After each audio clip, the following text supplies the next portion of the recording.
Good evening and welcome, everybody. Let's begin with the Pledge of Allegiance.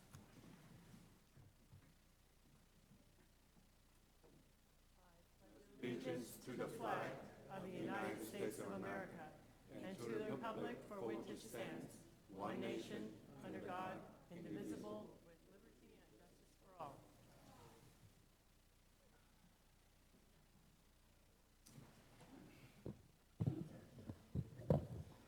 Okay, any person may address the board on any item on the meeting agenda. Information explaining board meeting procedures and how citizens can address the board will be read, which I'm doing. Persons wishing to address the board must fill out a speaker request form. They look like this. Located at the entrance of the boardroom, which is back there. There's a small table right inside the doors. Written information is located near the entrance. Okay, this one, the bright gold one, yellow one is for students, and the goldenrod one is for adults. And the reason for that is that we like to hear the students first, so if you need to get off and do homework or whatnot, then we want to hear from you first. Okay, moving on to item 5.01, the board may request items to be removed from the agenda. Is there anything that we... Yeah, so Mr. Fox had a calendar conflict, so we're going to move him to September. So Okay. 6.1 will get moved to September. Okay, And then we are going to, on 13.3, when we get to it, we're going to set aside item number 6 and address that one separately. And then we're going to pull item 1404. so 1404 is completely pulled, and we'll pull 1303 off 26, yes. over there. Number 6. Okay? All right, wonderful. So moving on to recognitions, we'll move to 6.02, Independence High School STEAM Robotics Team, and Mr. Ayo. I think we will turn this over to... Yeah.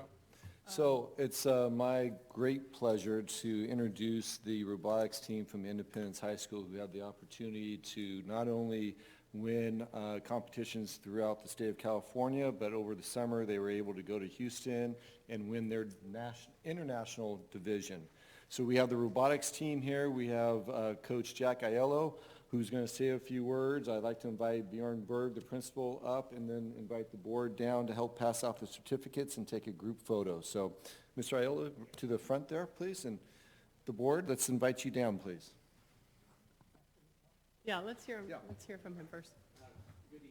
Oh. Just hit the button there to turn it. Yeah, there you go. This button? Yep. Yeah. All right. Good evening, board, and thank you, and it's a great pleasure to be here. I'm very excited to say that we have a robotics team here, and they've worked very hard, and their efforts have been very successful.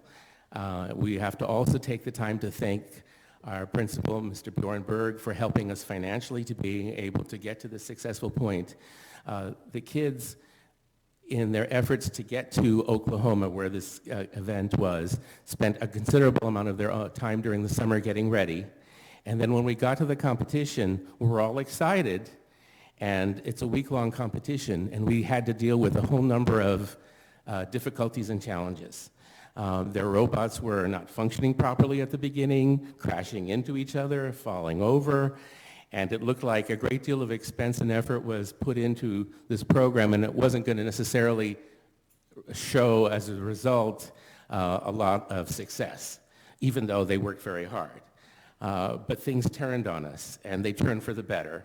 And I have to say, miraculously, at the competition, after so many failures, you're eventually disqualified and you're done. And we came to the point, right to that critical point, in double elimination. And in that first round, we failed. Our robot did not achieve enough points to win against our competitor.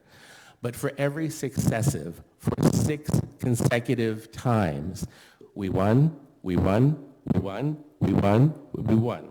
And we achieved the first place in our division. And for that, I'm extremely excited. I can't take much credit for it other than helping to supervise them at the event. They worked very hard, and again, through the financial support of our local site, we were able to do this. And so we want to thank you, and we just want to acknowledge their hard efforts. And it's already showing off benefits and side effects. We have students that are interested in joining our program, students coming to Independence that normally wouldn't have, and it's paying off dividends. So we just again want to thank you very much. Fantastic.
Go ahead, Mary. We're going to have to bring you all kind of in closer. And then let's back up a little bit. We'll do like 2 lines here.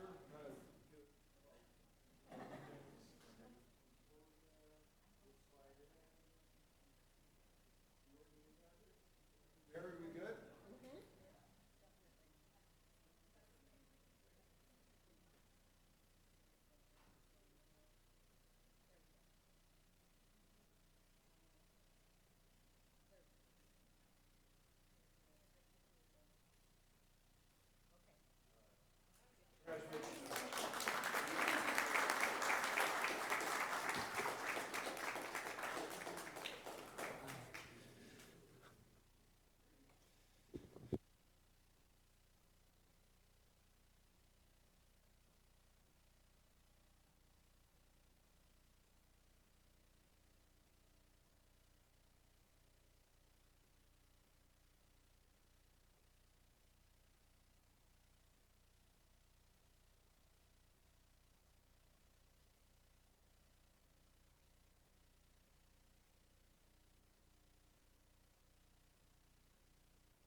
Okay, let's move on to 8.01. We can, superintendent or board members may request that items be considered, discussed, or acted on out of order. What's that? No. We don't have another No, recognition. we already moved moved, it. we move the next. Is there anything that needs to be heard out of order? No? Council, we're going to hear closeout early, right? If I could report Report out. closed session actions early. Yes, that will be fine. So we're going to do that after, right before 12.0? After, okay, thank you.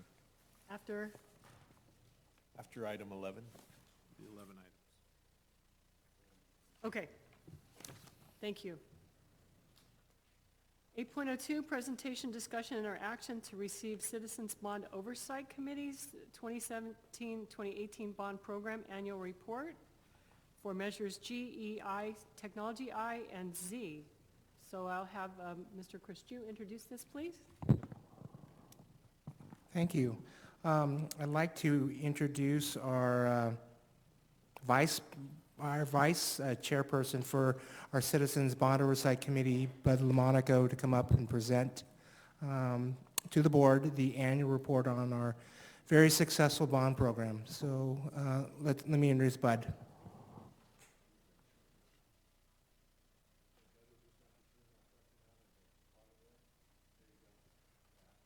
Thank you, sir. Great to see you all.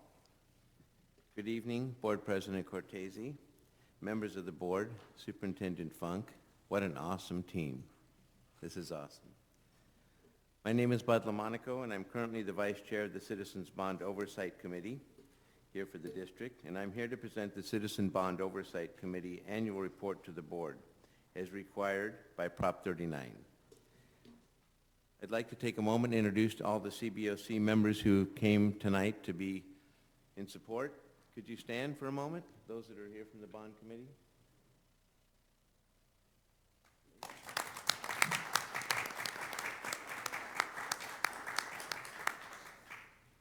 Our returning chair, Abigail, is on her way, just not quite in the door yet. But I do want to say that we're a hard-working team, and we work well together, and we appreciate all the support from the district, and especially from Lorena, who attends our meetings. Thank you.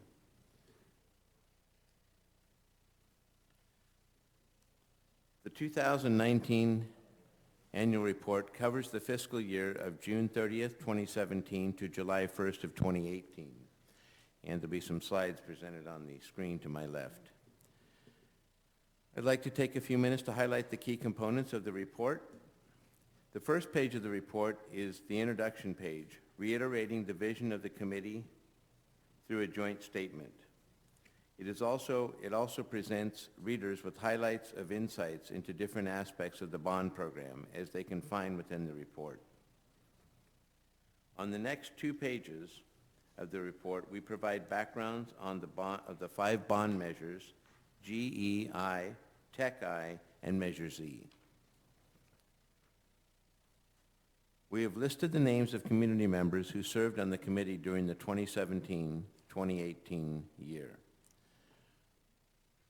During the 2017-2018 year, we had held our quarterly meetings at Mount Pleasant High School, Independence, Yerba Buena, and James Lake High School.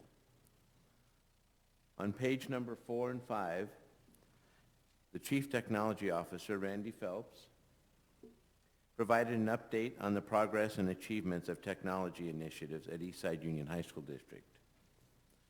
Currently, there are 3 major projects in construction all around the East Side, such as the construction of the new Music, Art, and Administration Building and modernization of the Central Quad area at W.C. Overfelt High School. The 4 new field concession and restroom buildings at Andrew Hill, Independence High School, Piedmont Hills, and William C. Overfelt. And the 3 new student unions at Andrew Hill, Evergreen, and Independence High Schools.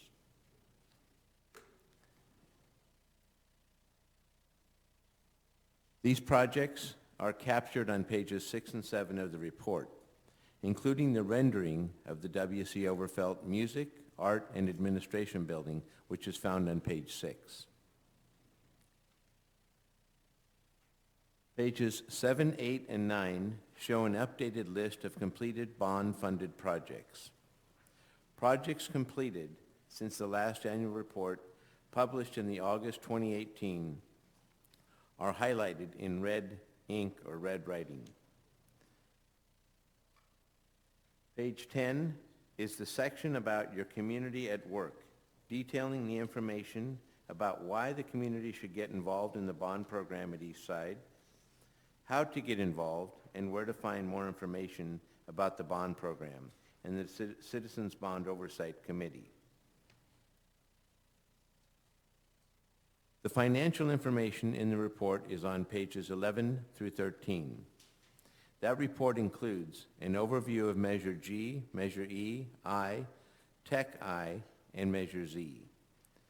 Expenditures which we obtained from the audit, along with the audit findings, will be found there.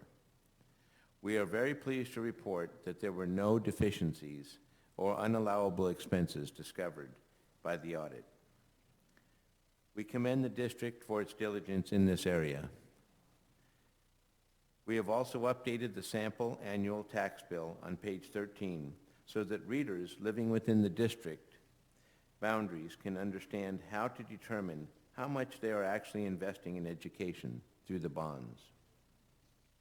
And lastly, the frequently asked questions, the FAQs, page on page number 14, provides more information to the community about the CBOC and the bond program.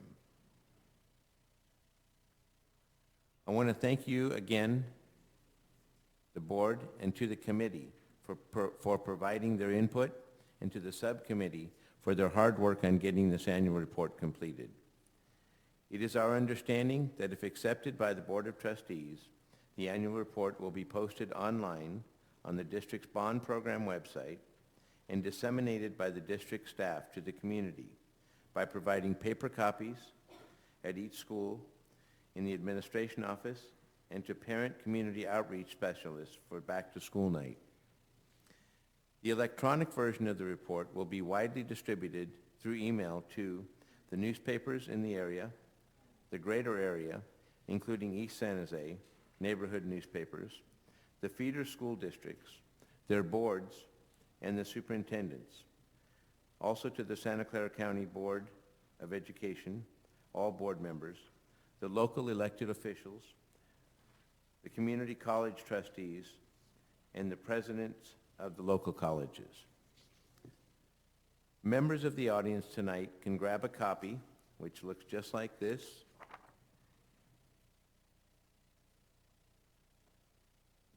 And those copies will be available at the entrance of both doors at the outside of the boardroom.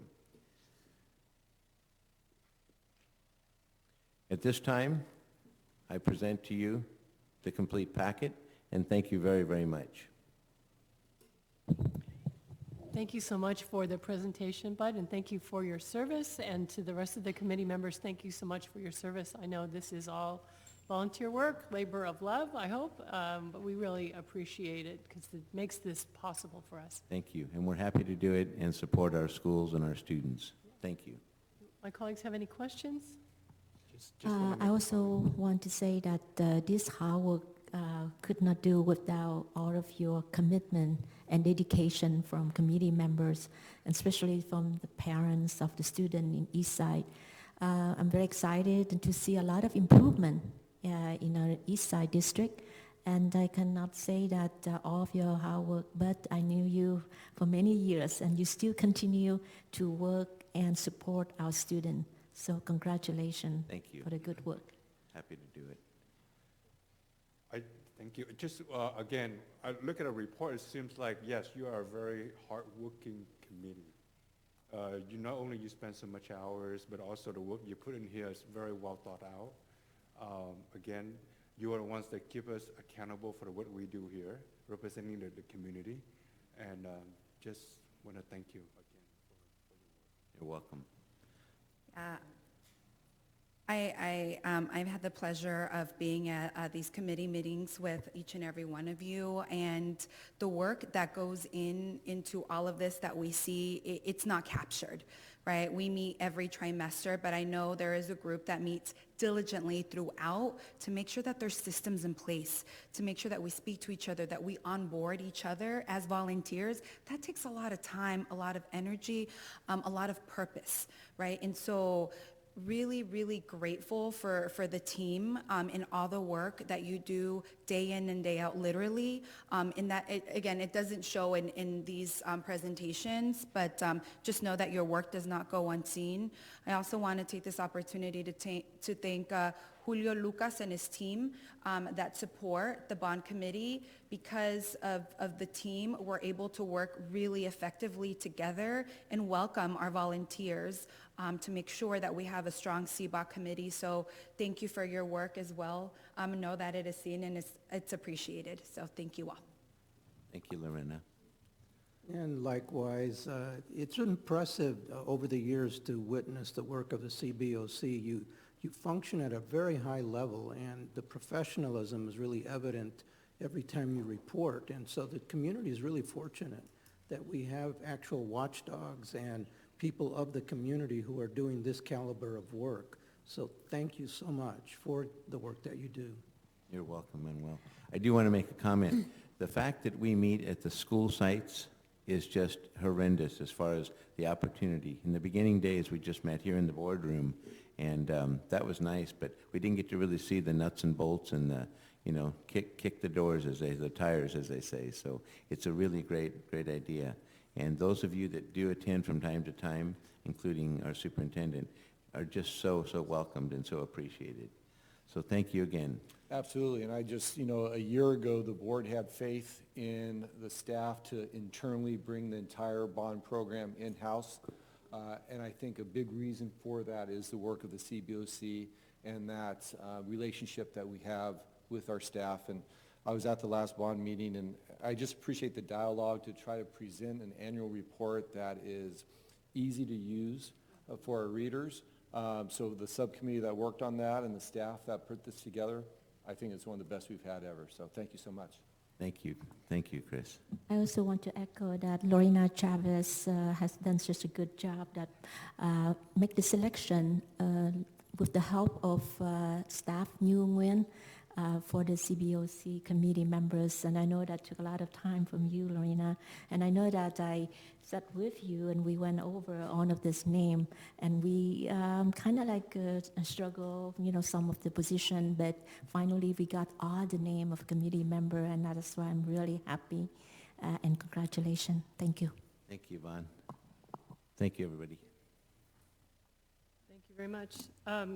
Actually, I think don't go too far, Mr. Lamonaco, because we have 8.03, discussion, consideration, or action regarding the selection appointment of members to Citizens Bond Oversight Committee for Measure GEI, Technology I and Z. Oh, I'll introduce Lorena Chavez to Yep. over this, yes. Yep. The moment of truth.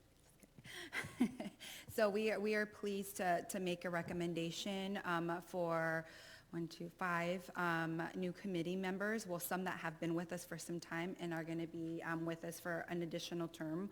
And just for context, myself, board member Lay, and Vice Chair Bud Lamonaco got together and discussed the candidates, their application, and came up with a selection of candidates to continue or to be a new addition to our bond committee family.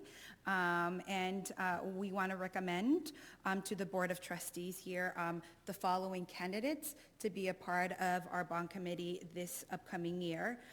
Their names are as follow: Abigail Meadows, Community at Large; Debbie Harmanch, the Taxpayers Association; Leti Gomez, Community at Large; Melissa Gat Lopez, Community at Large; Vikas Navani, Parent Organization, and he's from Evergreen Valley High School. So I'd like to make that recommendation for approval. Move for approval of the Second. recommendation. I'm second. Okay, we have a motion. So, but before we vote, if we could know who is who. Would that be okay? Let me just Just introduce yourself.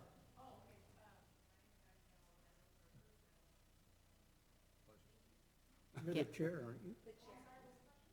Are you the chair? No. Was, yes.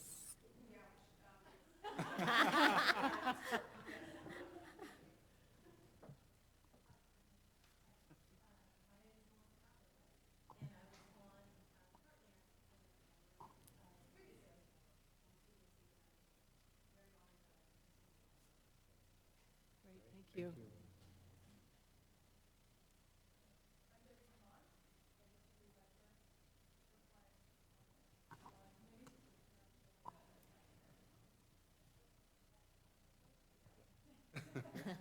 thank you. Thank you.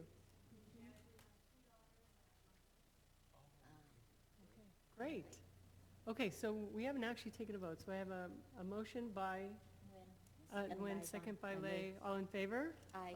Aye. Okay, that's unanimous. I'd also like to quickly, since we introduced some people, we also have somebody else from our CBOC who's not getting appointed tonight, but he is a representative, Mr. Ray Mueller. Thank you for your service, Ray. Okay, I appreciate the CBOC very much. I hope you are feeling the love from the board tonight. All right, we have 8.04, discussion and or action to approve Charter School Proposition 39 Facilities Use Agreement with KIPP San Jose Collegiate Charter High School. I will turn this over to Mr. Chris Jew. Yes, thank you. This item before the board tonight is the final piece of the Proposition 39 petition that KIPP charter schools have made to continue their presence at the independent school site, KIPP San Jose Collegiate.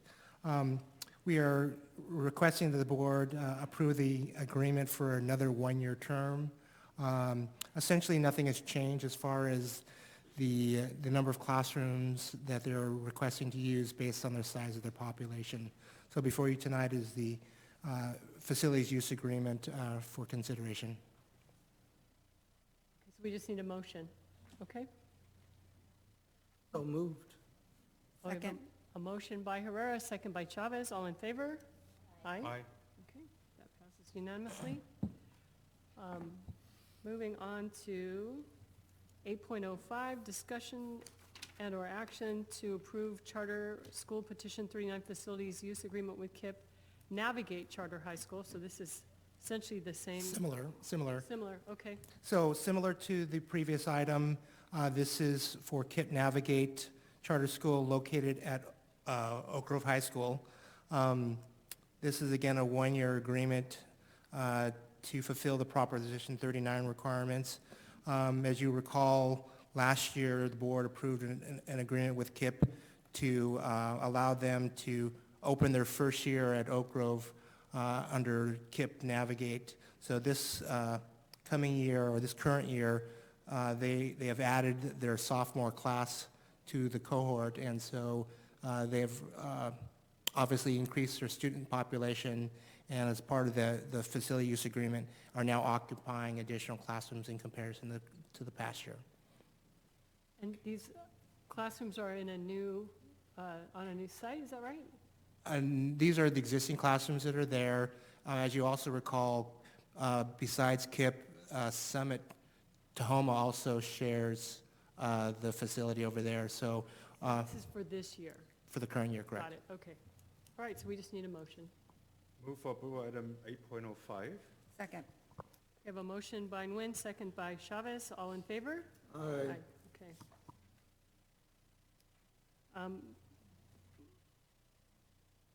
Moving on to 8.06, we have a discussion and or action to approve general terms for long-term facilities use agreement between the district and the Foundation for Hispanic Education, Luis Valdez Leadership Academy for construction of classroom facilities and improvement at the Yerba Buena High School site. So, Superintendent? Yeah, so this is a continuing our conversation with LVLA and the Hispanic Foundation. A year and a half ago or so, they were able to submit an application to the State of California Charter Bond Program to receive a grant, approximately 32 million if I recall, to be able to build a new facility.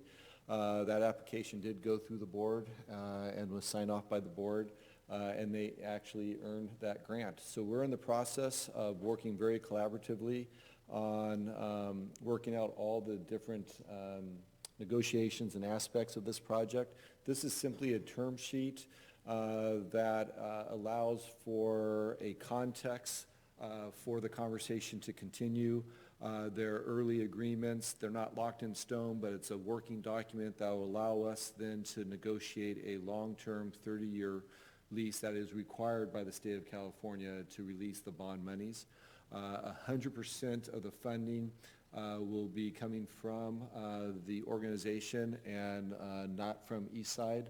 And so we're simply asking the board to approve the term, the draft term sheet, and to negotiate, or to have, to authorize staff to enter into negotiations with Hispanic Education Foundation and LVLA specifically at Yerba Buena High School.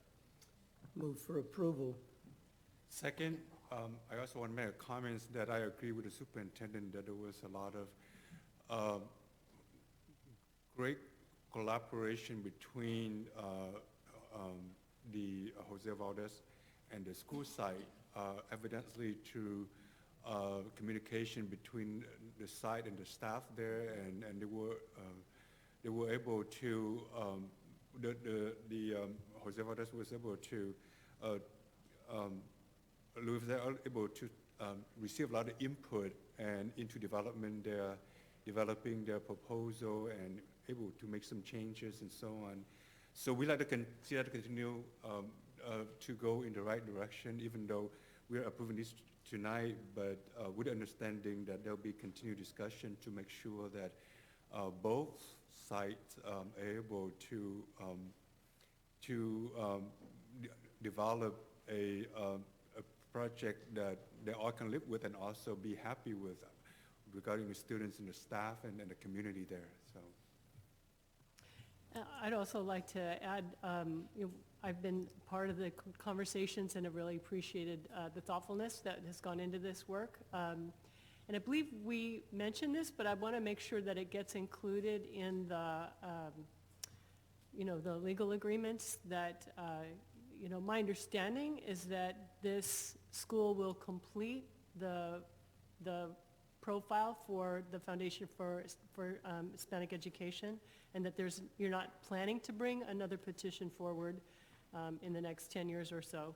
So would just like to make sure that that is included, like this is part of, us accommodating your overall needs for facilities and charter petitions. So would like to see that kind of language included too. We've had an issue around that in the past, so I just want to make sure that we address that. And that's my understanding, is that this is your plan. That I'm not asking for anything that's outside of what you're already planning, is my understanding. So I have a motion by Herrera, a second by Lay. No. No? Yes. No. I moved. Oh, second by second Nguyen, by I'm Nguyen. sorry. Okay. Second by Nguyen. Yes, okay, But I have a question. yes. So this is the draft term. So this 1 year or this 30 years? It come back. This is simply the framework to Okay. negotiate the 30-year agreement, Okay, so which will come back to the board. just come back to Yep, the board later. absolutely. Okay, yeah, I know that I really want to see the continuation between LVLA and district. We want to work together to support our students. And I think this is the first part of it. Hope that we continue to work together collaboratively, so we're going to support our students. Thank you. I'd also like to name that I appreciate the thoughtfulness in the communication and the ask with the detail and in the request from our staff to LVLA. Something else that I think should be duly noted is that in thinking about the work that LVLA wants to do in Eastside, it's not just thinking about LVLA as, an entity, it's also thinking about Eastside and how both parties can benefit. Just want to really appreciate that. It really speaks to the partnership, and just wanted to make sure that that's noted and that does not go unseen. So appreciate that and we look forward to continue to work with y'all in partnership. Okay, so we do have a motion by Herrera, second by Nguyen. All in favor? Aye. Aye. Okay, that's unanimous. Thank you. Moving on to 8.07, we have a presentation and our discussion regarding United States Census 2020. So we'd like to introduce our community member, Ray Mueller, who will be working with the Census Bureau, and so he's going to let us know a little more about how this impacts us and our students and their families. Good evening. I think I actually know most of you. I worked with you on the census 10 years ago. So first of all, yes, my name is Ray Mueller. I am a parent of a student in this district who just started at James Lick this week. And I am a member of the Bond Oversight Committee. And in my spare time, I have this job. Now, what I want to do tonight is I want to make sure that you understand the importance of the census. I'm kind of paving the way because what's going to come behind me are, first of all, something called Census in the Schools, which is a program that will be offered that offers curriculum points that can actually be used by teachers to incorporate census data into lessons they're already teaching. So, and when that comes, I want you to be ready and agreeable and ready to say yes. So, if I may, now, I have not used one of these before. This is my first time, so there we go. There we go. So the first thing is, why do we count? It's in the Constitution. It is mandated that we will, every 10 years, count every person in America. We will count them one time, and we will count them where they live. Now, as far as why, well, it's representation, first of all. As we all know, the state of California almost lost one of our representatives in the last census because of the change in our numbers. Now, we're going to be redistricting. We're going to be planning all of the tax benefits of the district and of the city here, and every person matters. It's about, as I said, redistricting. I'm trying to go quickly because I think I said I had 10 minutes, right? I have a 5, 10, and 30-minute version. So again, after the census in 21, we will actually provide that data to the Redistricting Commission, which is currently forming. You've all heard them in the news recently. They're actually forming that committee now. The reapportionment, and the big deal for us, $675 billion per year will be determined as to where it goes by the number of people. So I want you to put on your math hats.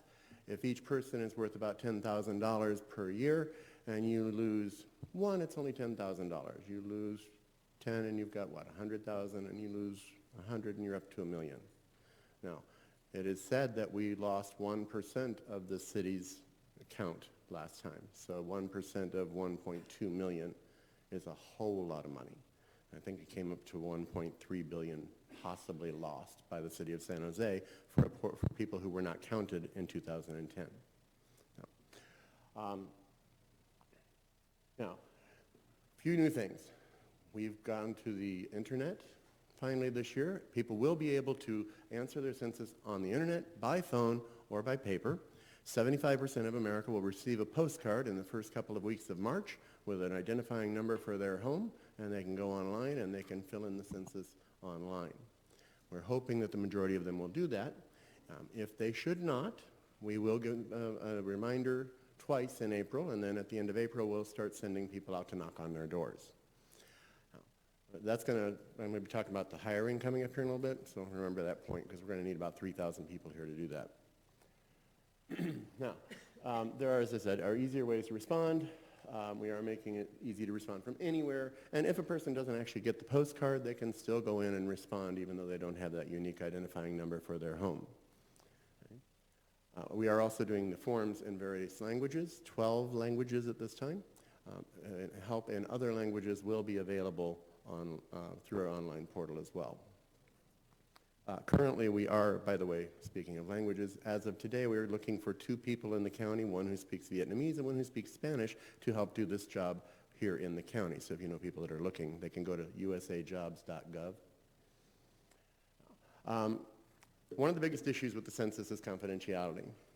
We are all very concerned about where our data goes.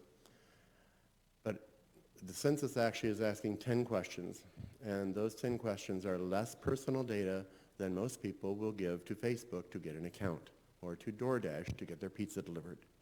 We don't ask for the financial information that you give to most other people, which is easier to use to take away your identification, sorry. The other thing about the census is that it is guaranteed to be confidential because, as you can see, people like myself, we're sworn to a lifetime oath as far as the information that we receive, and the penalties are up to 5 years and up to $250,000. Now, I like a lot of you, but I don't love any of you that much. I'm not spending 5 years in jail or spending $250,000, which is, most of us you will find are the same. There is another point to be made about this confidentiality. It is frequently asked what happened during World War II when the executive branch demanded information. And I want to bring this up because it's a very big point to our communities. In World War II, it was requested that they give that information, and the census did because they could. In 1947, we created Title 13, which bars that from ever happening again. So no one in any other branch of the government can ask for personally identifiable information from the Census Bureau. When we do the census, we provide to all of the government agencies data points, and those data points are in groups of no more or no less than 100 people. And they're based on a certain number of blocks. So for instance, here in the area, you might have 5 blocks that are part of a census tract. And that's as far down as the data will go. So if you're looking for the number of people that have a particular thing and you think you can identify one of them from that, that's pretty difficult to do. So I did go back to languages, sorry, I guess I pushed the button. So I do want to go back to that point now. We will be having this done in Spanish. The internet option and census questionnaire is in 12 languages, 12 non-English languages. And items available in 59 English languages include a language glossary and a language identification card. So we will have those, actually, as partnership specialists. We had them, you may remember. So Manuel worked with me 10 years ago. I actually had to carry a box with papers in all of those languages last time. They're just going to give us a basic card this time, so replace that big box of paper and save a few trees. So, now, the hard-to-count populations. Now, you will notice that we have, obviously, the veterans, homeless, children under 5. I want you all to think about that. People don't think of children under 5 as people sometimes. They think, oh, they're only a year old, it doesn't matter. Or maybe the child is in a mixed home where they're at one home half the time and another home half the time. And mom thinks he's doing it and he thinks she's doing it, and they just forget or they don't talk. It is anticipated that there were 5% of children under 5 that were not counted in the last election. And so it's very important that we reach out. And one of the things that can happen is by passing information through your channels, it can get to those older brothers and sisters that can then get home and make sure that mom does that or dad does that. 5% in California or across the Nationwide. States? Nationwide. So we have senior citizens, people with disabilities, renters, and of course our foreign-born and immigrant population, which our community does have a substantial number. So we need to make sure that they feel comfortable as well. And again, it is confidential, it is safe, and no one can get that data. So we're wanting to make sure everybody gets that point. You will notice there are a variety of other folks. Limited English proficiency is a concern, and as I mentioned, we're addressing that with the variety of languages available. So, again, $675 billion distributed annually, and that's for the next 10 years. As it says, we receive about $115 billion in federal funding. Is there anybody here that can tell us how much federal funding filters down to the school district? So, something to think about. Maybe you'd like more. Complete count committees. So there is actually an education subcommittee for the county's complete count committee, and they will be doing more outreach further down the line. You probably hear from them as well through other channels. And the point of the complete count committees is to create groups of trusted voices, individuals and corporations and nonprofit organizations that can go out and help us get the word out. Because there will be 8 people like me working in this county when they're done hiring, and obviously that's a pretty small number. So what we do is we create partnerships with organizations like the district. By the time I'm done today, I'm going to ask you to do that, by the way. So the local partnership strategies do include the complete count committees, as I mentioned, community, nonprofit, social service, faith-based outreach, foreign-born and immigrant programs, statistics in schools, which is the one where, as I said, you were going to be approached sometime here in the fall with more information on that, and hopefully some of your instructors will be able to work that into their curriculum. Media, obviously, we've got a huge media buy going on. It hasn't been decided yet if they're going to have one during the Super Bowl, but starting in January, there will be ads on every format of media, so you will see them wherever you go, hopefully. Mobile response tables, trusted voices, as I mentioned, and then in the end, there'll actually even be a thank you campaign to wrap it up, so people will hopefully leave with a good feeling. How can you get involved? So becoming a part of the Complete Count Committee. Individuals from this board are welcome to attend those education subcommittee meetings, and if you email me afterwards, I'll be happy to get you that information. You can work with local businesses, and some of you may even own your own businesses. You just need a little bit of involvement and at all levels with local businesses and all upcoming city events in order to promote. So we're doing every event we can get our hands on right now. We're trying to table. And there is a big change from the last census. In the last census, we had funding. We do not have that type of funding. So we are looking for organizations and individuals to donate tables to us. So if you have any type of district-wide event or a large event at one of the schools, we would be happy to come in and provide information and do tabling for you. Okay? And of course, spreading the word to all of your partners. So I just want to show you the key dates. This has been going on now since 2017, so we are well into this. The thing to note here is that we are currently actually starting the address canvassing. There will be people out in the neighborhoods over the next month or so who may knock on doors. It's primarily focused at new construction since 2010 or new homes that have been created since 2010. And the idea is to identify where they are physically located, so they will actually walk up with a laptop and press to geolocate that space, so that when we do have to go in and do the enumeration later on, we can actually do that with more convenience. And as you can see, the Census Day is April 1st. We can leave the April Fool's jokes alone, right? As I mentioned, advertising is going to start there in the early part of 2020. We're opening our San Jose office sometime in the next 6 weeks, and our Sunnyvale office will be opening in the next couple of weeks, actually. They're ahead.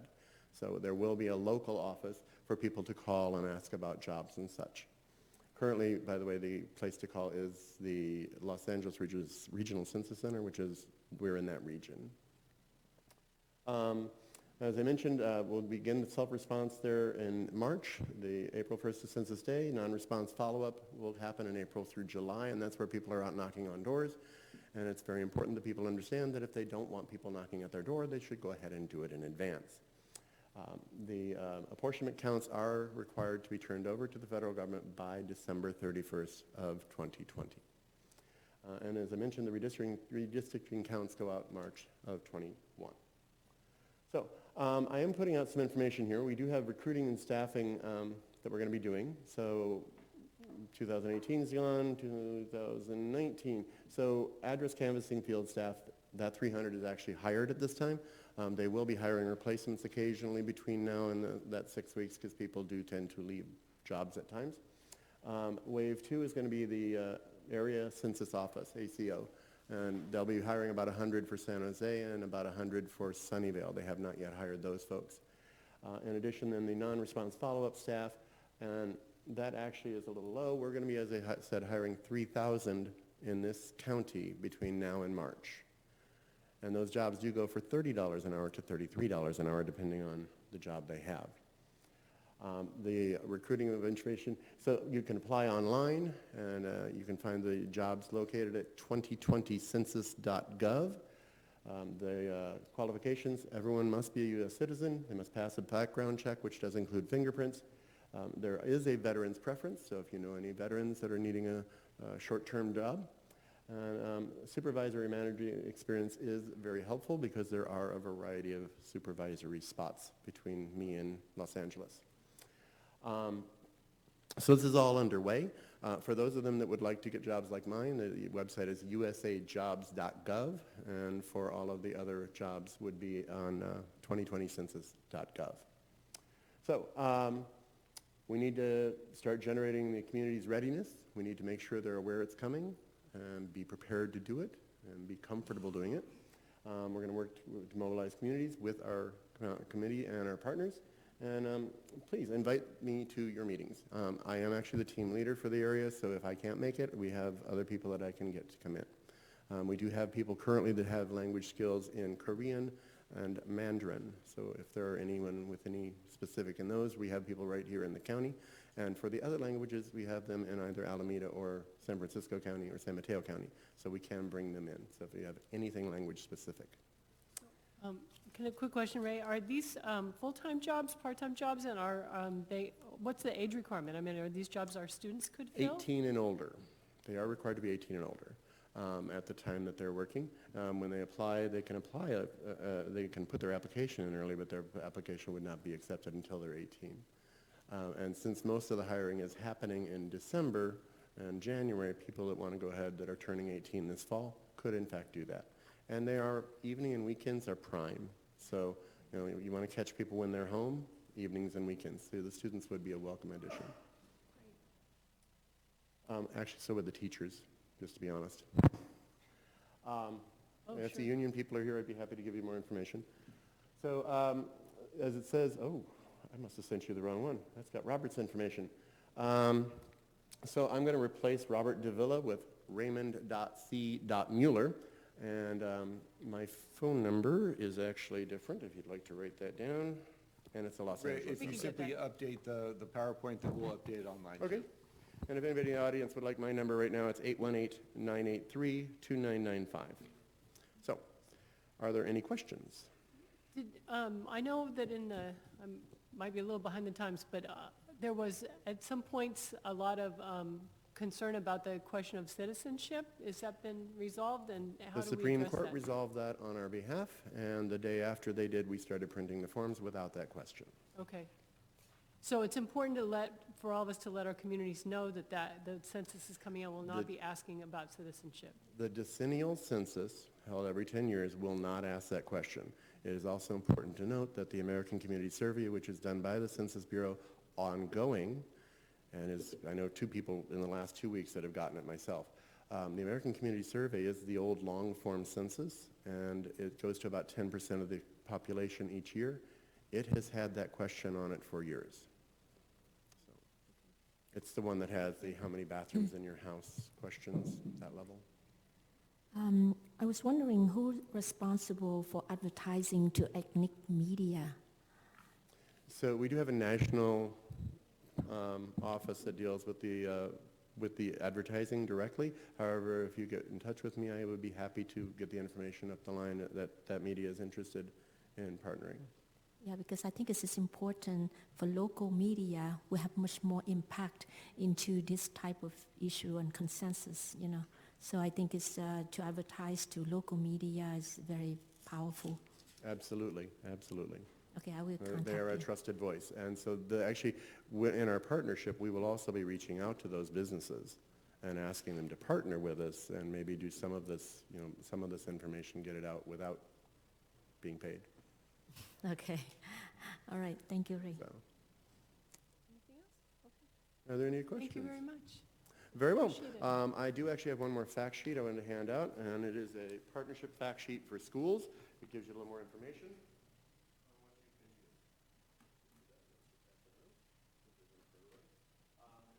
Very specific things that you can do as a school district that we can partner with you.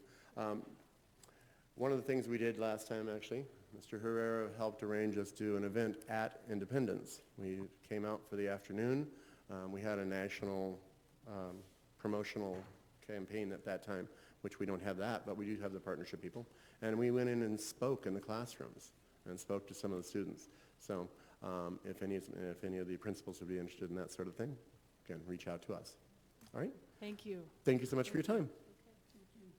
All right, moving on to 9.01, we have a public hearing at approximately 7:05 regarding the Foundation for Hispanic Education's request for material revision to the governance structure for B. Roberto Cruz Leadership Academy.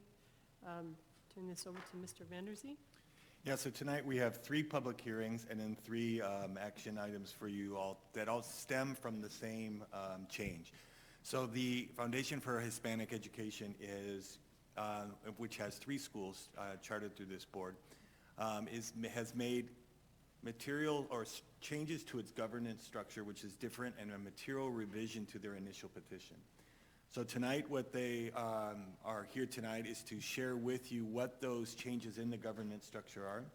Anytime there is a material revision like that, our team here at the district makes sure that those material changes meet Ed Code, Senate Bill 126, and if there's been any other Ed Code changes since the original petition, then they check to make sure that those also been updated. So what we'll have tonight is first a hearing for B. Roberto Cruz Leadership Academy. During that time, the foundation will share with you all the changes to the government structure, and you can feel free to ask them all the questions you want, and then essentially we'll go one by one in terms of letting you know if those changes have been made to the petition and make our recommendation school by school. But we do not need the same presentation 3 times. No, we We'll will just do do the that the first presentation time, once. yes, correct. Yes. Okay, so actually, I'm going to begin now formally opening our public hearing. So we are holding a public hearing at approximately 6:05 regarding the Foundation for Hispanic Education's request for material revision for the governance structure for B. Roberto Cruz Leadership Academy. And now I call for testimony on this matter. We get a presentation? We could pull up the presentation that's been identified for 9.01, 03, and 05.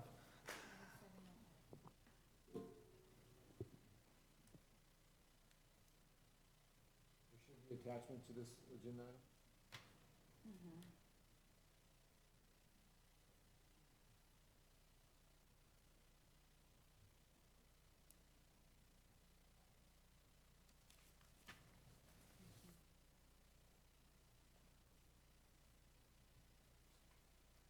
Great, thank you so much. Good evening, Eastside Union High School District Board of Trustees, Superintendent Funk, and administration members. My name is Martin E. Farfan, and I am the Director of Planning and Operations with the Foundation for Hispanic Education. I'm here to present on behalf of the organization for the material revision, which is a requested change to the existing governance structure of the Foundation for Hispanic Education. I'm also joined here tonight by Mr. Edward Alvarez, the President of the Latino Education Advancement Foundation, and by Dr. Sherry Segura, who is the Chief Executive Officer of Schools for the Foundation for Hispanic Education. Now, just to give you a little bit of context for this request, in June 2019, the Charter School Committee, which is the designated governance body of the Foundation for Hispanic Education, amended its bylaws to approve a change in its governance structure to provide for a self-governing board comprised of their existing members of 5. The bylaw amendment also provided that the Latino Education Advancement Foundation, also known as LEAF, a new 501c3 organization created for the purpose of supporting TFHE, would be the sole member of the Foundation for Hispanic Education. Now, as part of this requested material revision will pertain in the same way to all 3 charter high schools operated by the Foundation, which are B. Roberto Cruz Leadership Academy, Luis Valdez Leadership Academy, and Latino College Preparatory Academy. The Foundation operates all 3 schools under the oversight of Eastside Union High School District and has been serving East San Jose for 15 years as a high school operator.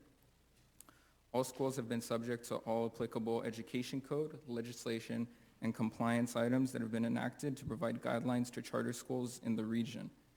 Some of these regulations in place, as you can see listed, are Senate Bill 126 and the Ralph M. Brown Act, which are transparency laws applicable to the charter schools that are operated by the Foundation. The organization's administration continues to emphasize the importance of compliance and factoring in consideration for these codes to all staff members and board members as well. Now, the governance structure for each school was necessitated, the change within the governance structure was necessitated by the organization's objective to increase its focus and efforts on the administration of instructional operations. This work is done in serving each attending student more effectively. Accordingly, the requested revision will result in the Latino Education Advancement Foundation, a public benefit nonprofit organization providing fundraising support on behalf of the Foundation for Hispanic Education schools. And so as part of that, you can see that this has taken place effective July 1 with the previously designated Charter School Committee for Oversight now being reconstituted as the Foundation for Hispanic Education's Board of Trustees.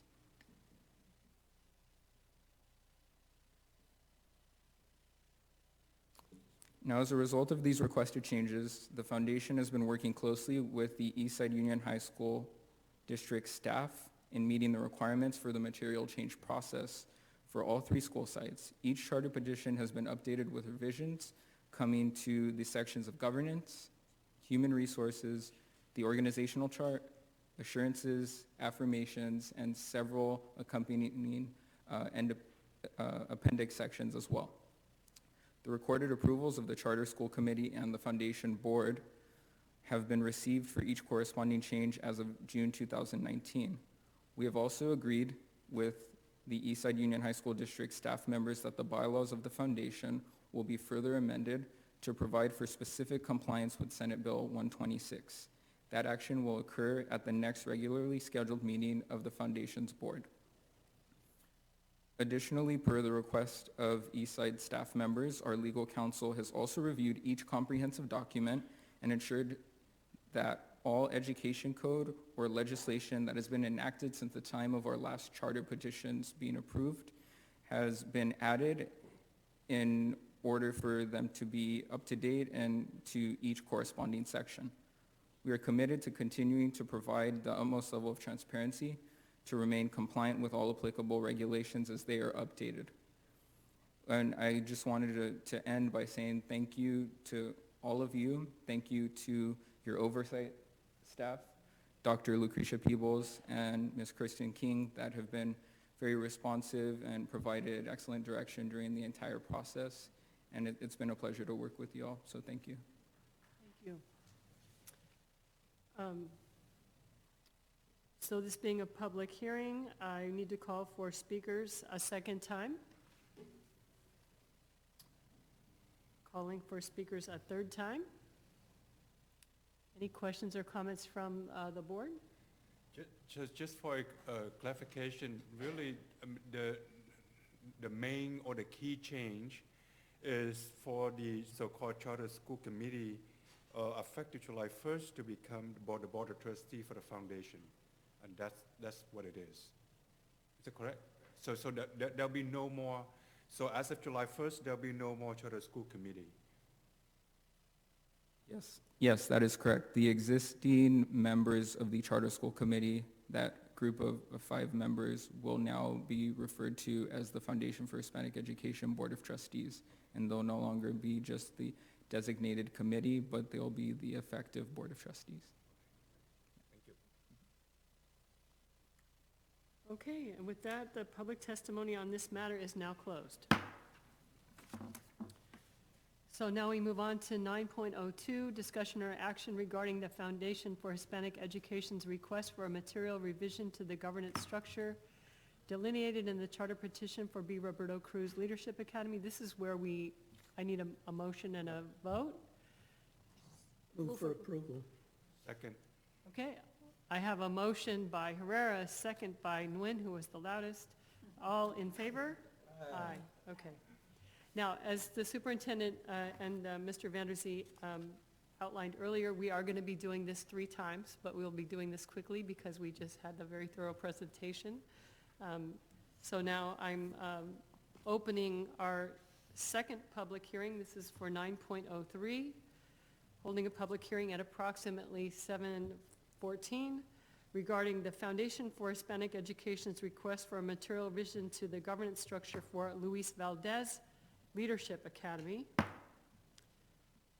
So calling for testimony, calling for public speakers a second time, calling for public speakers a third time. There being no persons present who are interested in providing testimony, the public testimony portion of this item is now closed. Moving on to 9.04, this is where we need a motion for the proposed change. Move approval. Second. Okay, I have a motion by Lay, second by Chavez. All in favor? Aye. Okay, that passes unanimously. And again, 9.05 is our third public hearing, approximately 7:15, regarding the Foundation for Hispanic Education's request for a material revision to the governance structure for Latino College Preparatory Academy. Okay, calling for speakers. Calling for speakers a second time. Calling for speakers a third time. There being no persons present who are interested in providing testimony, the public testimony portion of this item is now closed. Okay, again, moving on to 9.06, we need a motion and a second for the vote of the material change to Latino College Prep Academy. Move for approval. Second. Okay, motion by Chavez, second by Herrera. All in favor? Aye. Okay, thank you. All right, moving on to 10.0, members of the public may address the board on any subject not on tonight's agenda. However, provisions of the Brown Act preclude any action. As an unagendized item, no response is required from the board or district staff, and no action can be taken. However, the board may instruct the superintendent to agendize the item for a future meeting. Any person may address the board on any item on the meeting agenda. Persons wishing to address the board must fill out a speaker request form, which is located at the entrance of the boardroom, and when your name is called, please come to the podium, state your name for the record, and limit your remarks to 3 minutes. We do have 2 speaker requests on this item, and they are both presidents of our bargaining units, so instead of the 3 minutes, we'll give 5. First is Jack Hamner, followed by Julio Pardo.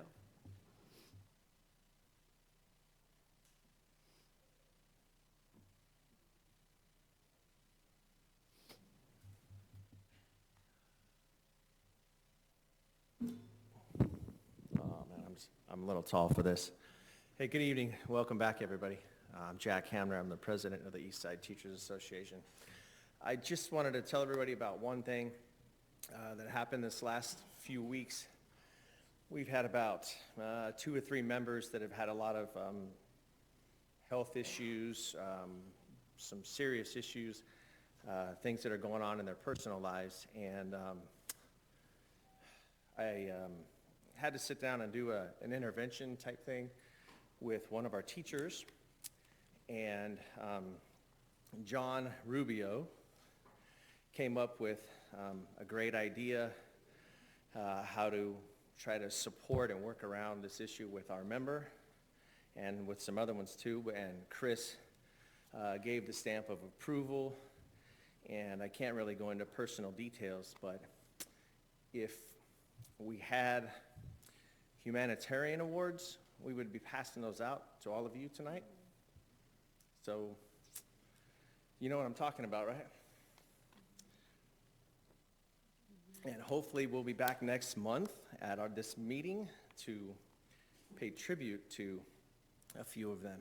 But thank you for what you did. Thank you. Thank you for that. I'm not sure of the details, but I am getting the intent. Thank you very much. Mr. Pardo.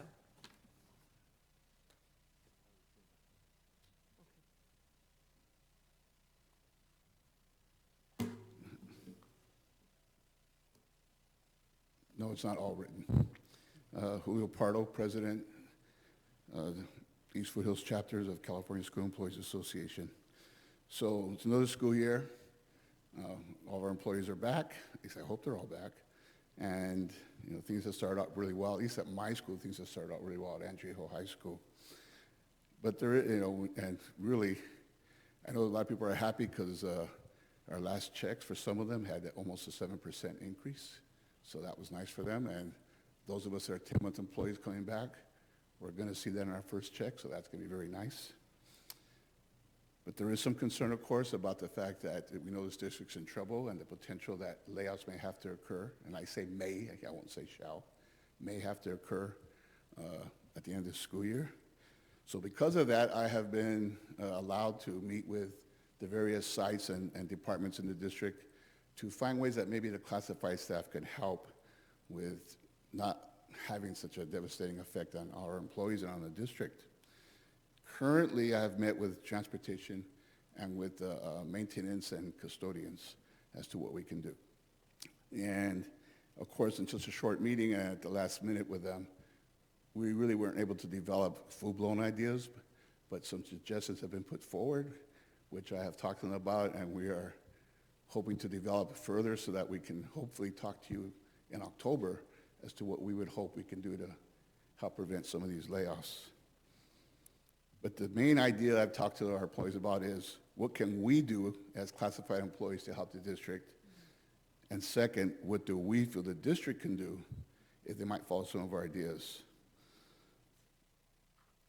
So On that, I think it's by the third week of September, I'll have all these meetings. But on top of that, there is some concern with some people because they say, well, why should we do anything? Because the district doesn't really listen to us. And I have to tell you that in that way, we are concerned about a few things. For instance, for the last couple of years, we're supposed to have reclass talks. And even though we agreed with the district that those reclassifications might not take place due to the fact that the budget isn't there, there would still be talk about changing the duties of these people or putting them at higher levels if necessary or even putting them at lower levels if we think that the job they're doing is no longer there. And we would like to hopefully continue those talks. One thing that people talk about is the tests that some of our people take. There is some concern that these tests are ancient. I mean, a lot of our people don't know what a floppy disk is anymore, and that's on one of the tests. So, we need to look at these tests and make sure we put them up to date. And here's the negative part. We are concerned that we've heard that some people have been hired that haven't passed some of these tests for certain positions in the district. So we'd like to make sure that we do stick with that one, that they should be qualified before they are offered jobs in our district. A couple of items that we've asked reports for is that we made an MOU with this district a couple years ago about the waste development or the waste disposal project. And we were promised that within a year we'd be given a report as to the money that's being saved. It's our second year now, we're still waiting for that report. So we'd like to see that report, how the money's being saved. And then just as a reminder, a few months ago I did ask about the student and staff numbers from before, during, and recently regarding the recession. The fact that we had 9 employees once, about 25,000 students. During the recession, I know we had about 500 employees. I don't know how many students. And then finally, the fact that now we have approximately 630, and again, I think 23,000 students. We just want to show the average number of students per worker. And last, I have spoken of the classified summer assistance program, and I think that we feel there's a misinterpretation of this with the district.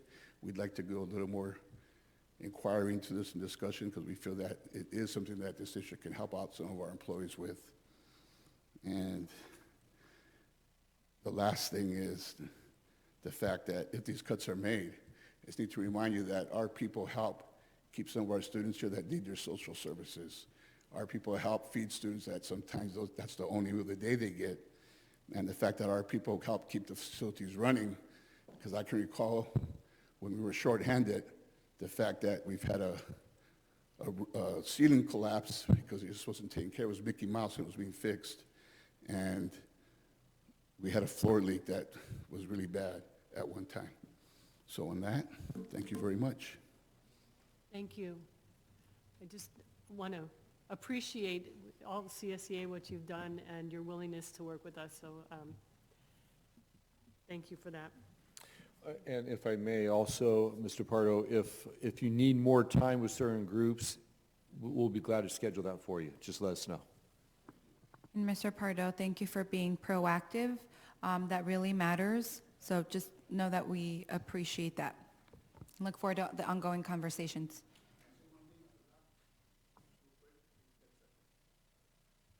Ten seconds. For you, 10 seconds. My longtime sidekick isn't feeling well, so I'd just like to say, Margaret, I hope you're watching this and hope you're feeling better and got home safe. Thank you. Good. That was worth it.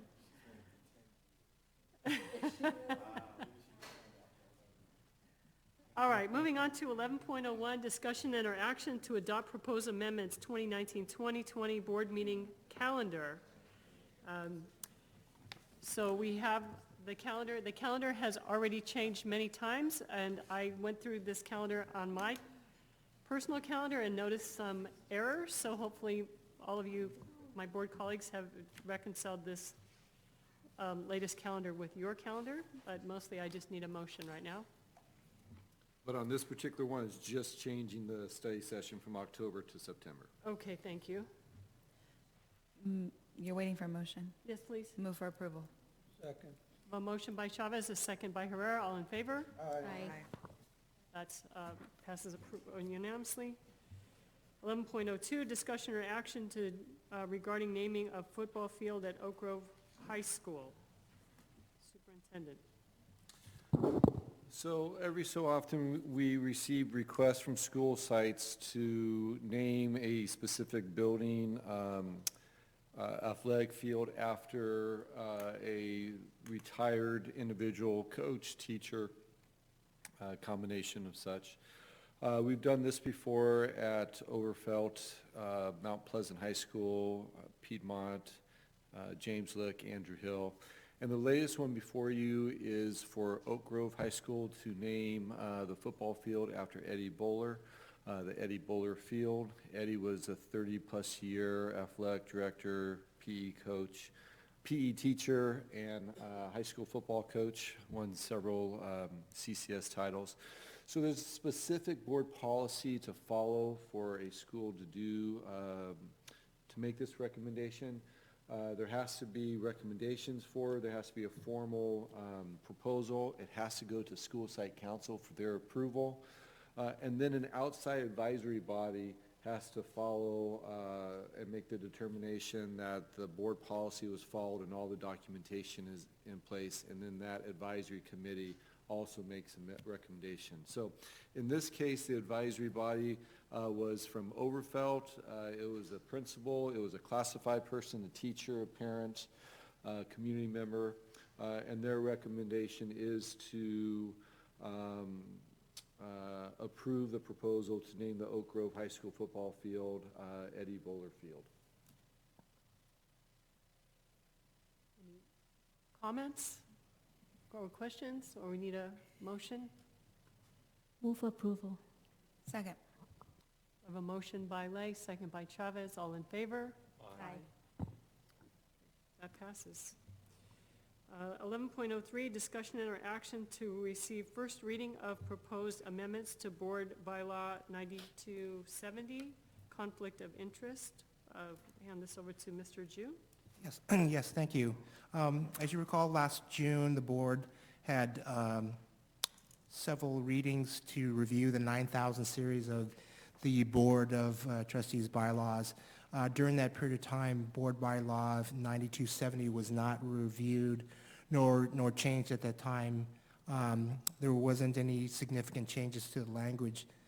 Therefore, staff did not recommend a change. Since that time, under the advice of our legal counsel that specializes in construction, they have advised the district to include some additional language in the area of construction, specifically to design build, as that's one of our major construction delivery methods.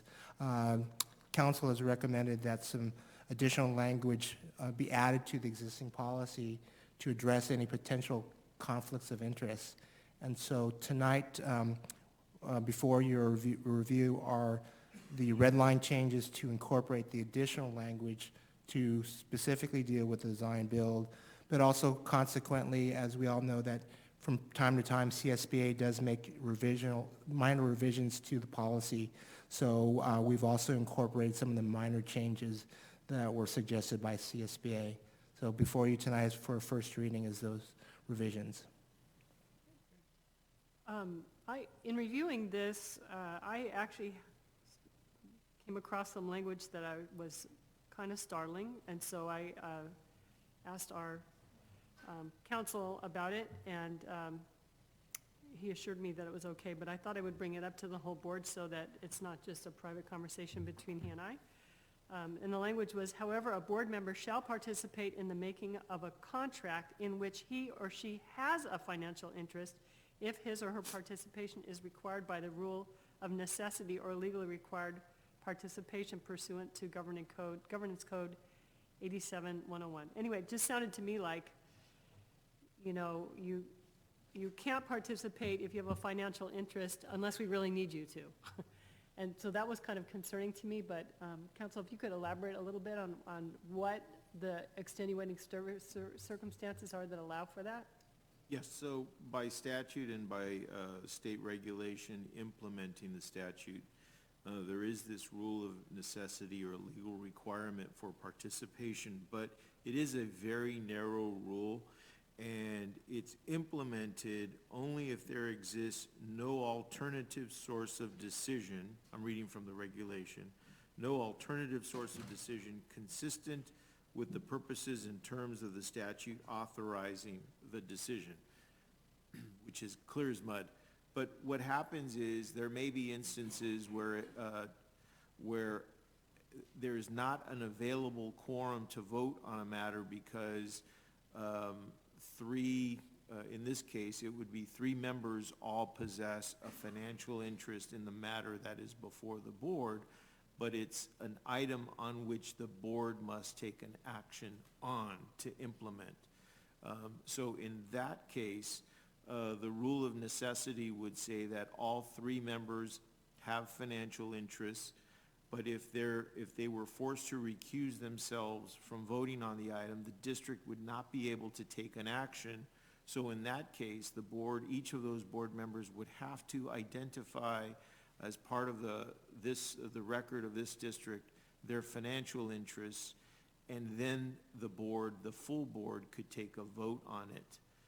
But it is a very narrow exception to the financial interest rule, and requires some very specific steps before it's been implemented. In my 29 years, I can think of maybe one time where this rule had to be implemented, and that was some time ago. So it's a very narrow exception.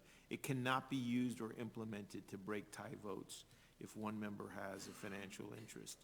So, yeah, that's it. Good, thank you. That clarification is useful.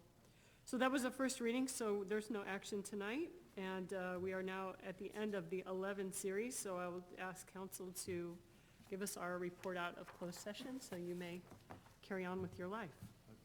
Closed session item 2.04, motion by member Herrera, second by member Nguyen. The board unanimously approved the appointment and employment of Sharon Cavallaro as Director 3 of Special Services. Also 2.04, motion by member Nguyen, second by member Lay. The board unanimously approved the appointment and employment of Shelby Edwards as Associate Principal of Administration at Independence High School. Also 2.04, a motion by member Lay, second by member Nguyen. The board unanimously approved the appointment and employment of Ricardo Salgado as Dean of Students at Independence High School.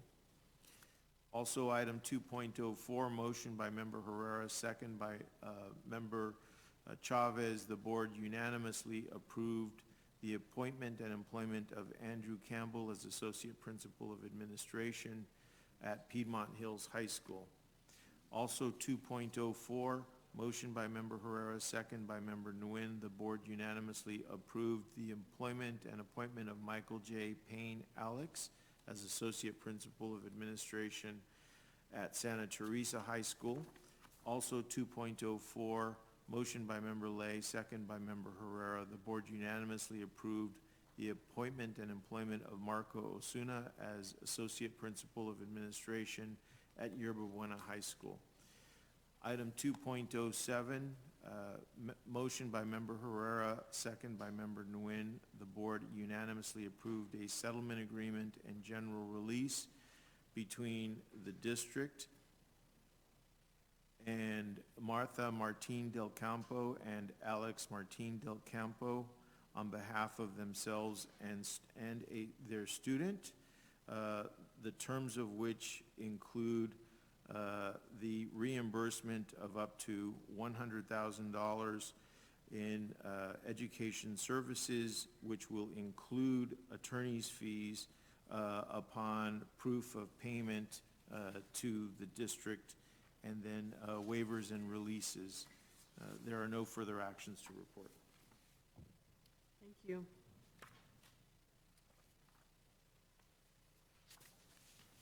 All right, item 13.01, discussion or action to adopt resolution 2019-2020-01 and contract CSPP-9561-00, California State Preschool Program. Mr. Ju. Yes, good evening again. This item and the following item here are annual items that we bring to the board as a condition of receiving funding for both our toddler and former toddler and former preschool programs. As we shared with the board, the district's intent is to continue to act as the LEA responsible for receiving the funds. And as a consequence, we have a partnership with Cadango and SJB to provide those services. So as long as we are the pass-through entity, we are still under contract with the state to receive the funding. So tonight. Move for approval. Second. Okay, so just for the board's clarification, we actually have two items here. It's 13.01 and 13.02. 13.01 is for the preschool program. 13.02 is for the child care program. They're separate. So, See, I'm moving on 13.01. moving on 13.01, that would be Herrera, and a second by Lay? Yes. Okay. All in favor? Aye. All right, thank you. And now 13.02 on the child care program.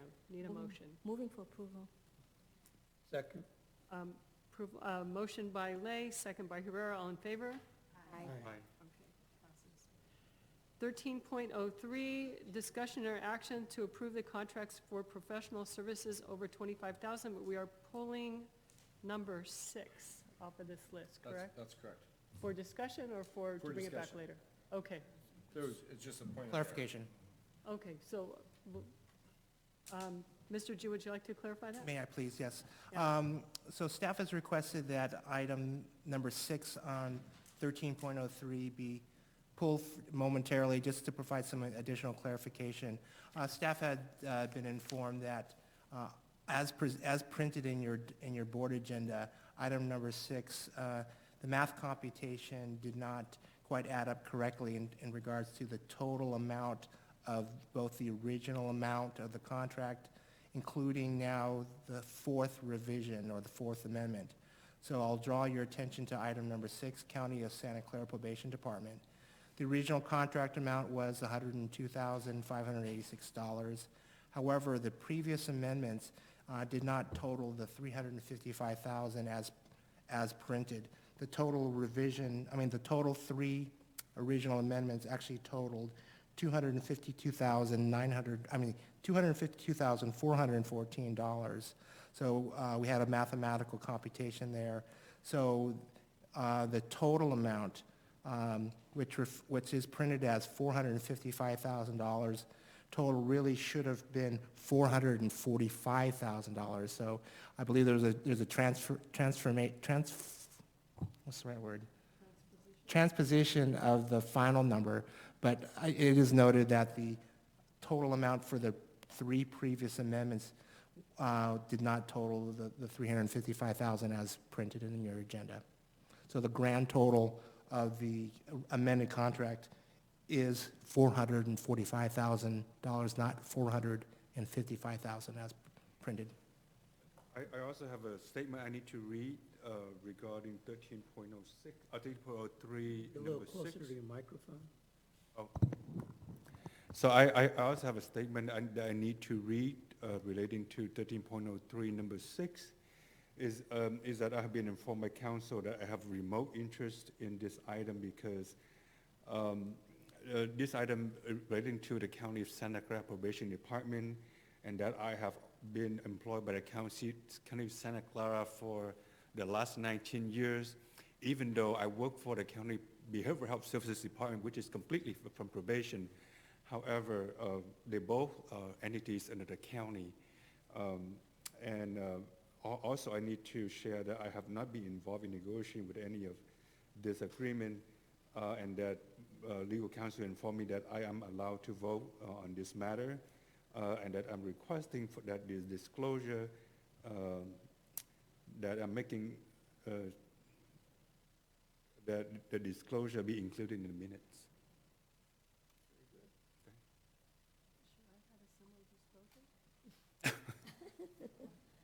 No, he's elected official. Oh, does, Because Lance work for county, so that's why you have to have the disclosure. But Patty, you don't work for county, I do? Dave, good to see, but the other half, no, I don't think so. Okay, He would have pointed that out. let's hope, okay. All right, so does that mean we take a vote on 1303, pulling with, we do a vote on number 6 separately? Well, we could, because we already pointed out the difference, I think the motion just needs to be that recommend to approve item, sorry, 13.3. 1303. With the 1303 notations. With the notation Okay. 2.6. All right, very good. So looking for a motion on the 1303 with the notations. Move and the for statement. approval as noted. Okay, a motion by Herrera, second by Chavez, all in favor? Aye. Okay, thank you. 1401, discussion and or action to approve provisional permit request for certificated employees. Dr. Rubio. Good evening. Each year, we do ask for board's permission where we need some help as our applicants are finishing their credentials to be hired. This is one of those types of requests. Move for approval. Second. We have a motion by Chavez, a second by Lay, all in favor? Aye. Okay, thank you. 1402, discussion or action to approve variable term waiver request for certificated employees. Move for approval.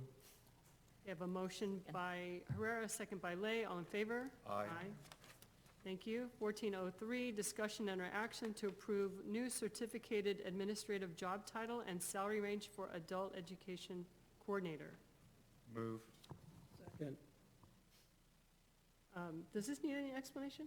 I don't think so. Occasionally, we find some positions that are out of alignment when we have two people with different titles doing the same work, so this is just a correction. I see. Okay, so I have a motion by Nguyen, a second by, I'm sorry, who seconded? Herrera, thank you. All in favor? Aye. Okay. And we are pulling 1404, so moving on to 1501, discussion and action to approve the change to the funding source for the infrastructure site hardscape project. So, Mr. Ju. Yes, thank you again. So tonight, this item is not reapproving the project that the board had already previously approved. Staff is asking the board to approve a transfer of the funding source to cover the said projects. This is really more of a technical cleanup in terms of where there are some existing bond funds sitting in an old bond. We want to move the expenses to where the current balance is in some of the funds. So we're not staff isn't asking the board to make any significant changes in terms of spending money that has not already been allocated. It's just taking from a different account than we originally. Correct. And within the current ballot language as approved. And it does affect any project or just a transfer of funds? No, it doesn't affect anything. Okay. I'm just looking for a motion. Move to approval. Second. We have a motion by Lay, second by Herrera. All in favor? Aye. Okay, thank you. 1502, this is similar. Similar, very Okay, similar. so just looking for a motion. Move for approval. Motion by Nguyen, second by Herrera. All in favor? Aye. And again, actually, 1503 and 1504 are essentially the same. No, 1503. 1503 is the same for the Santa Teresa Track and Field Improvement Project. Move approval. Second. Motion by Lay, second by Herrera. All in favor? Aye.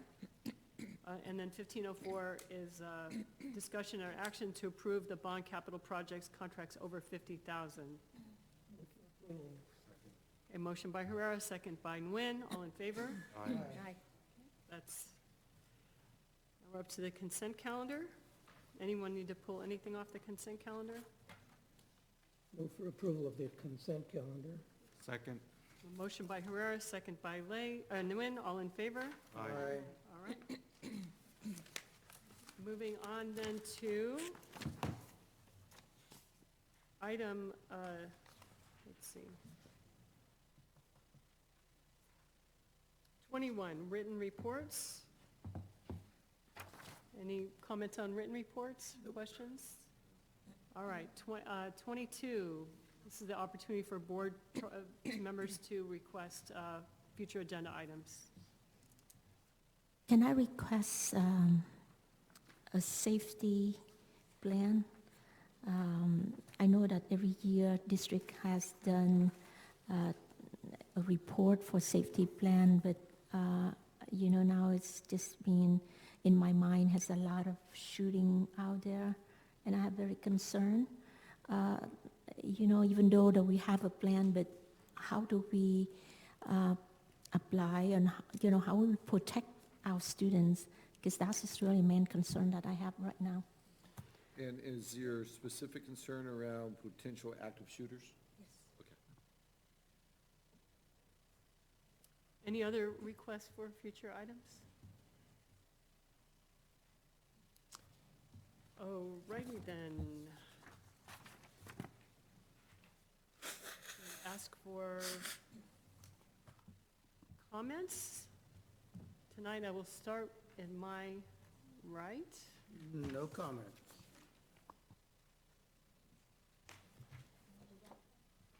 I want to welcome back everyone, and this is a very pleasure to see everyone come back to school, and hopefully that we have a very productive year. Thanks a lot for teachers, staff, administration, and everyone has committed to support the district. Also, it is on August 25th, we have a fundraiser for our McKinney-Vento. I know that Esther also donated and probably commit about 15 teachers to come to the event, but they already support us every year for McKinney-Vento. So hopefully other staff, if you have time, let me know so you can join. So we're going to showcase some of our students' performance and want to raise a bit money for McKinney-Vento. Thank you. Welcome back. I know that we all are going to be very surprised because we ended the meeting and it's not even 8 o'clock yet. So I know the staff are very happy. Superintendent, we need to keep this tradition or this practice can continue. So we see. That's it. Well, welcome back. Want to echo what my colleague said here. I'm really excited to have my first beginning of the school year board meeting with each and every one of you. Feeling very confident that this is going to be a very strong year and looking forward to supporting each and every one of you to have strong outcomes. Welcome. And I have no specific comments. Superintendent, you have any comments? Yes. I have two comments. The first just reiterates the email I sent out on the first day of school that I was able to do a quick visit just to check every single school site to make sure the administration had what they needed on the first day. And I was just impressed with a couple of things. One, just how immaculate our schools look, the campuses look, and I know how much effort that took with our staff here, particularly at the district office and the sites, custodians and groundkeepers. Schools look amazing. And I appreciate the staff here helping out the sites, but really the sites were very professional in getting their students orderly in their classrooms really quickly and either doing activities that were building relationships with kids or jumping right in with the curriculum. They really did an outstanding job. Then I was also asked to clarify comments that I made on the first day of school with the media regarding Chief Garcia's new Guardian Squad. And there were two specific comments, and I think, when you do interviews, and I did 5 that day, you get interviewed for 5 minutes, but you only get 7 seconds of fame. And so, of course, my comments always get cut off. So the Guardian Squad is the answer that the chief has for not being able to put an officer on all 95 campuses in the city of San Jose. It's impossible. And so with the recent activities, particularly in Gilroy, his concept is to put the city in zones and have 2 officers in a patrol car within each zone, and their primary or only responsibility is to respond if there's an active shooter on campus. And by having them in regions, they'll be able to respond within minutes. And I thought that was a very positive, proactive approach. The comment that I also made was because our levels of police staffing has been so low, we haven't had officers or resource officers on campus. And as a former high school principal, I liked having an officer on campus for two main reasons. One, to build relationships with kids, and two, to protect the staff and the students if there was an active shooter. Unfortunately, the comment was, I like having police officers on campus, and I got cut off in the newsreel. So there are people in the community that are questioning what my intent was in terms of, do I want to have, police our schools versus building relationships? And so I just wanted to articulate exactly my position on the Guardian Squad, which I think is an outstanding idea, and two, that if officers are on campus, my expectation, and based on the MOU we have in place with SJPD, their two primary responsibilities are to build relationships with students and to protect us from a potential active shooter. So I just want to clarify those comments. Thank you. So now we are at 2303, which is where we evaluate our meeting. And I think one... Sorry, yeah, before, may I ask something, Madam President? Oh, yes. Yeah, so, I just want to, for staff and community members, I just want for you to know that 2 weeks ago, the board had a retreat. And at that retreat, the board had to evaluate our own board performance. And we went through a very thorough exercise and process to evaluate every board's responsibilities and duties as a governing team. So I believe that we've learned a lot about what our strengths and the areas that we need to improve. And and the information is for public as well. If you are interested, you can request for the information about that. But just so that you know that we not only are asking staff to do the work they need to do, but also the board also are accountable ourselves to the public. So just want to share that. You almost violated your own comment Thank you. going past 8. I also want to speak to that real quick. I'm all about growth and learning, and I feel very strongly that everybody has, there's room for growth for everybody, including everybody here in this dais, but I'll speak for myself personally. I'm really excited about this evaluation process and really excited to pinpoint areas of growth where we could really take our work to another level and support the work that the district is already doing, because there is a lot, and we could be champions in different levels, more so than I, for myself, as a newbie, am as I'm learning and adjusting. So just know that we have a strong commitment, and we're excited to continue moving the work forward. Thank you. So now we are at 2303, where we evaluate our meeting, and this is the time where we get to look and see where did we spend our time this evening and how did we spend our time. Any meeting that ends at 7-something in the evening is a good meeting. 7:53 so far. Agreed. PM. We'll keep it that way.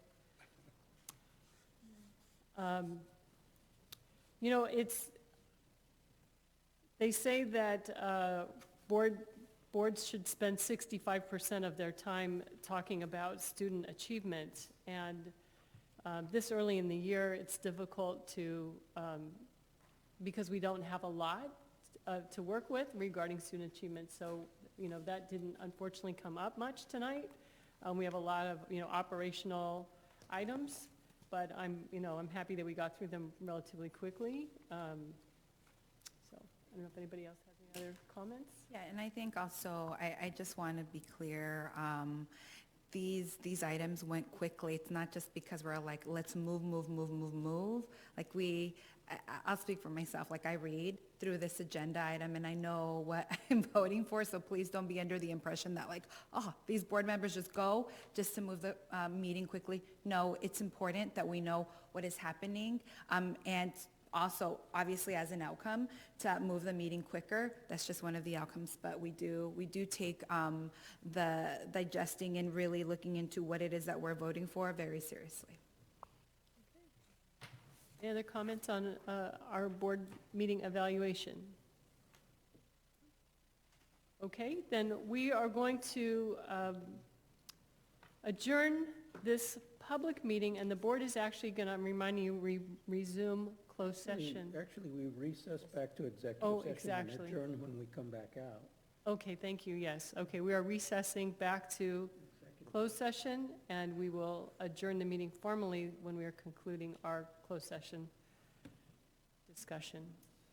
So, there will be nothing to report out on the closed session, so, meeting recessed.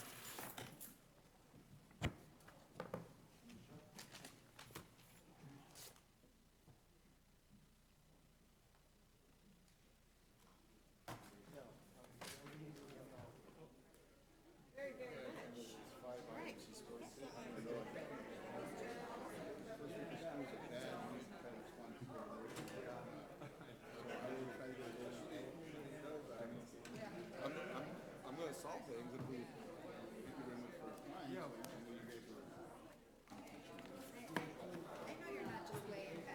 I know, it was just like,